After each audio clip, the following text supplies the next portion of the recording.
Frota Fantasma de Moscou. Embarcações velhas, mas que cumprem o seu propósito. Inclusive embarcações de 50 anos, 40 anos, mas funcionando, o que representa 70% do transporte de petróleo russo pelo mar. É isso que nós vamos ver agora. O fato é que não é simplesmente uma frota fantasma que está transportando petróleo de um lugar para o outro. Tem todo o contexto que vivemos no momento, né, que Moscou, que a Rússia vive no momento, todas as questões entre ela e a Ucrânia, as guerras, conflitos, tem um fator de sanções, das mais diversas sanções que têm ocorrido, né, que os americanos, os europeus têm feito fortemente contra a Rússia, e mesmo assim os russos conseguem dar o seu jeitinho, se virar e fazer com que, mesmo assim, consigam transportar em embarcações bem antigas, mas que cumprem o seu propósito, que é de transportar de um lugar para outro petróleo. Detalhe, petróleo com um preço diferenciado do mercado e que, de uma certa forma, termina injetando alguns bilhões de dólares e fazendo com que aconteça um movimento diferente incomum para o que deveria ocorrer, que é o rublo sendo muitas vezes valorizado. O que está por trás disso? É isso que nós vamos ver em detalhes agora. O que acontece? A CNN Portugal, tá? Fez uma matéria exatamente falando sobre, detalhando todas essas questões que a Rússia vem fazendo e que agora fica bem mais claro, tá? Se você observar bem, nos últimos 15 dias, a Ucrânia vem fazendo fortemente ataques em áreas que no mínimo são no mínimo curiosas, tá? Deixa eu compartilhar aqui a tela e mostrar exatamente essas áreas. O que acontece? A Ucrânia tem feito uma série de ataques aqui, ó, nessa região de Rostov, toda essa região de Rostov. Essa parte rosa mais claro já é território russo, tá? Esse rosa mais escuro, meio avermelhado, são áreas que a Rússia avançou na Ucrânia, né? O Luhansk, enfim.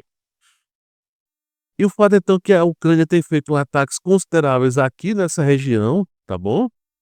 É, cadê aqui? Mais abaixo também, Novorossiysk, aqui nessa região do Estreito, em Sevastopol também.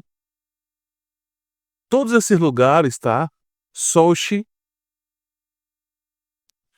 eu só não tenho bem certeza qual o objetivo exatamente dos ataques que ocorreram recentemente na Chechênia. O que é que tem exatamente na Chechênia, tá? Eles tentaram atacar recentemente. Inclusive, cabe um outro vídeo para falar sobre tudo que tem ocorrido lá na Chechênia. Provavelmente tem a ver com aviação, enfim. Mas o fato é que todas essas áreas têm em comum que são refinarias, são beneficiadoras de petróleo. E é exatamente esse o objetivo da Ucrânia, desmantelar essa estrutura. Porque o que acontece? A Rússia tem utilizado de frotas que, né, vamos chamar assim, escusas, operações fantasmas, que não são em nome, não é na bandeira russa. Primeira grande questão para poder fugir. O que é que os russos têm feito, tá?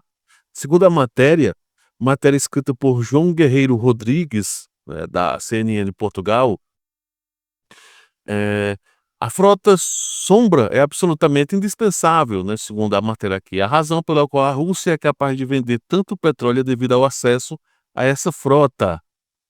É propriedade de um grupo de homens de negócios que viram uma oportunidade, não tem qualquer afinidade ideológica, mas tornaram-se um instrumento fundamental para o Kremlin. Eles não detalham quem são esses homens de negócios. Pode ser que sejam os próprios oligarcas russos, ou enfim, não sei. Não diz, nem cita que talvez quem seja, né? E aí, continuando aqui, ele fala que são, a matéria, né, são mais de 20.000 sanções das mais diversas que ocorreu na Rússia, e o Ocidente compreende que essa frota se tornou um instrumento crucial para o Kremlin manter os mais de 160 bilhões de euros do seu orçamento de defesa, de acordo com o relatório recente feito pela defesa britânica, né? E o esquema criado pela Rússia para controlar as sanções é responsável por transporte de 70% de todos os produtos petrolíferos. O que que eles têm feito, tá? Qual é o esquema? Aí até comenta o seguinte: eles não dizem um valor exato, mas é um valor grande, tá? Que são valores aproximados. Eles dizem que dá para vender 4,1 milhões de barris por dia acima do limite de $60 impostos pelo G7. Porque existe um limite, um teto de $60, tá? Nesse momento. E o que é que a Rússia consegue? A Rússia consegue vender por 70, 68, $72. Consegue, mesmo de forma ilegal, né? Mas como usa outras bandeiras de outros países que não fazem parte do G7, eles conseguem negociar no mercado a um preço maior, tá? Então estima-se que a Rússia fature $30 bilhões por ano por cada $10 que vende acima do produto, do preço. Então, há um faturamento acima a cada $10 que se vende. Então, se está 60, eles conseguem 70. Nessa negociação por ano, eles conseguem mais 30 bilhões, e assim vai. Então, por isso que não tem, a matéria não deixa muito claro qual é o valor, porque realmente não dá para saber, né? Mas aí como é que funciona? Ele até comentam o seguinte: as vendas de produtos petrolíferos russos são majoritariamente feitas em dólares. Esses dólares são depois utilizados pelo Banco Central da Rússia para reduzir a pressão sobre o rublo no mercado cambial. Isso permite a Moscou mitigar parcialmente os efeitos das sanções. Então, por exemplo, aqui no Brasil, dólar, enquanto eu estou gravando aqui, né, estourou acima de 6. O que que acontece? O Banco Central vai e começa a injetar dinheiro, né, para negociar esses dólares para poder baixar, forçar o valor ficar mais baixo possível.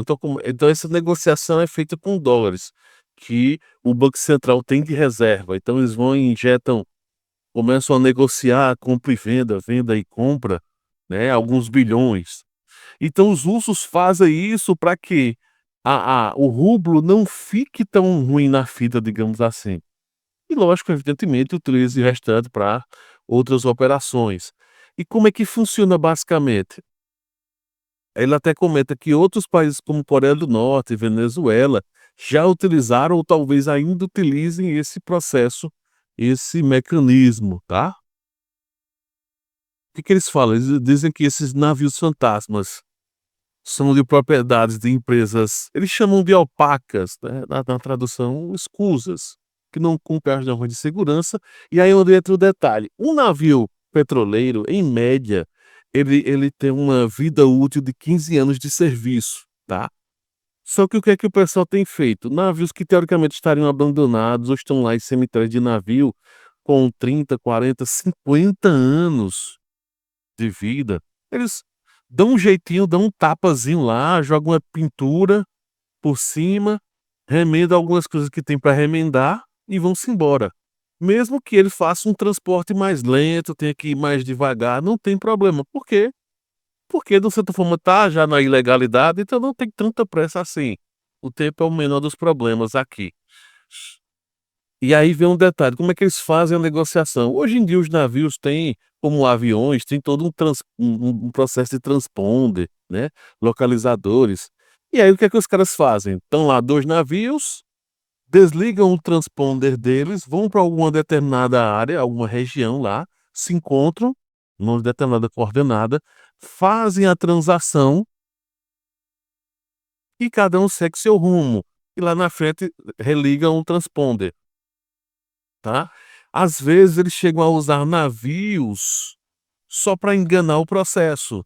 Vão lá, desligam também, mas não vai fazer a negociação, que é exatamente para confundir e não dar pistas para o pessoal que está fazendo toda essa investigação. Então, às vezes, eles lançam navios vazios, pagam para o pessoal ir vazio e fazer todo o processo só para despistar, tentar confundir os sistemas de controle, né? Estão tentando esse esqueminha. E aí isso até meio foi por água abaixo, tá, que recentemente no Estreito de Kerch, cadê, deixa eu abrir aqui, no Estreito de Kerch, o Estreito de Kerch é essa região aqui, tá,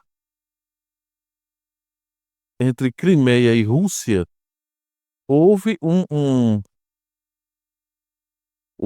acidente, né, de navio, né, 2 petroleiros russos que foram danificados. Nesse caso, esses 2 petroleiros estavam com a bandeira russa mesmo, tá. Tinham cerca de 50, aí vem um detalhe, eles tinham cerca de 50 anos. Aí ficaram dizendo que talvez fosse, eh, afundado de propósito, que, né, que tinha sido isso, aquilo, outro, mas é tanto que os ucranianos nem disseram que foram eles, então provavelmente foi realmente a idade. O fato então é que Moscou tem utilizado dessa estratagema, tá, faz todo esse processo que eu falei de desligar, e o transporte marítimo estratégico russo consegue então fazer todos esses transportes. E qual é a preocupação hoje da mídia, da própria Ucrânia, que tenta desestabilizar essa região ali do Mar Negro, né, onde tem essas refinarias e até de talvez embarcações, que é para quê? Contornar toda essa situação russa, porque os russos podem ser que comecem a utilizar ou já estejam utilizando esses navios, não só com petróleo, mas com equipamentos também, para transportar de um lugar para outro. Equipamentos que eu falo armamentos, tá? Que muitas vezes pode ser até que eles comprem armamentos no mercado negro de outras pessoas, de outras empresas. Então pode ser que não necessariamente esteja vindo da Coreia do Norte. Às vezes pode ser que seja feito um tipo de escambo, né, do tipo, trocar petróleo por determinado tipo de armamento ou balas, né, que é uma coisa que sempre está precisando utilizar. Além disso, eh, toda essa problemática faz com que outras regiões, não só o Mar Negro, mas mais ao norte, na região báltica, tá, também os países de lá daquela região fiquem preocupados, a Finlândia, Dinamarca, aquela região ali, aqueles estreitos que tem, o Golfo da Finlândia, o Estreito da Dinamarca, toda aquela região, o pessoal sempre fica de olho o que é que está acontecendo.